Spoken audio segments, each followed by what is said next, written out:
Il y a autre chose aussi qui était une sorte de petit ver qui était, j'ai envie de dire, dans le fruit et qui, je crois, vers la cinquantaine, au début de la cinquantaine, a finalement pris trop de place ou s'est libéré, je ne sais pas comment dire, c'est à vous de le dire.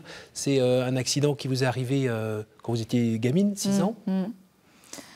Oui, alors effectivement, c'est un traumatisme terrible. C'est toujours difficile d'en parler, même si aujourd'hui, j'ai beaucoup grandi par rapport à ce traumatisme. La parole s'est un peu libérée aussi. Complètement, voilà. Donc, effrayante d'ailleurs. Il faut oser le dire, mais j'ai vécu donc un abus sexuel quand j'avais 6 ans, d'un homme qui était marié plusieurs fois. Enfin, il était marié, moi cet abus a eu lieu plusieurs fois. Oui. Donc c'est une expérience horrible. Et malheureusement, beaucoup de gens, et je me rends compte que beaucoup de gens ont été victimes d'abus.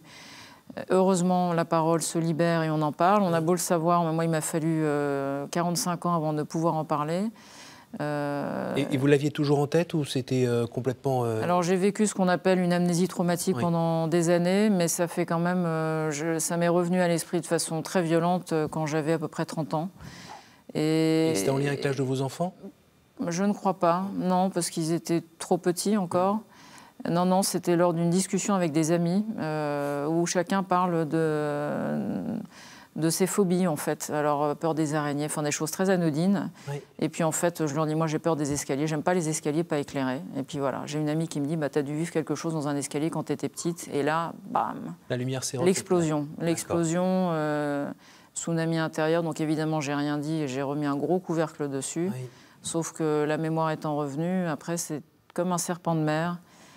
Qui va, qui vient, et on a beau à chaque fois essayer de remettre le couvercle, en fait, ça vous saute à la figure de façon imprévue. Et c'est ça qui est difficile, c'est qu'on ne le contrôle pas, on ne maîtrise pas.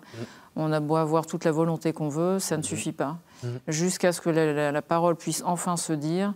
Et je pense que c'est la seule façon de se mettre en route sur un chemin de guérison, c'est la parole. Et d'ailleurs, vous le dites très bien aussi, c'est la parole aussi dans le cadre de la famille, dans le cadre du couple, avec les enfants en âge d'entendre, évidemment, qui fait que, à la rigueur, ça pacifie tout le monde.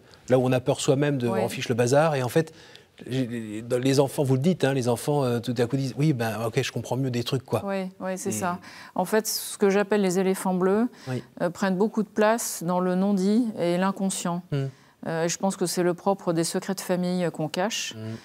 C'est que inconsciemment, dans l'esprit des membres d'une famille, ça prend énormément de place. Et tant ça fait du bazar. Exactement. Et ça peut causer vraiment des troubles profonds de personnalité, un mal-être terrible. Et personne ne comprend pourquoi, parce qu'on ne fait pas le lien. On n'a pas la clé. Non, c'est ça.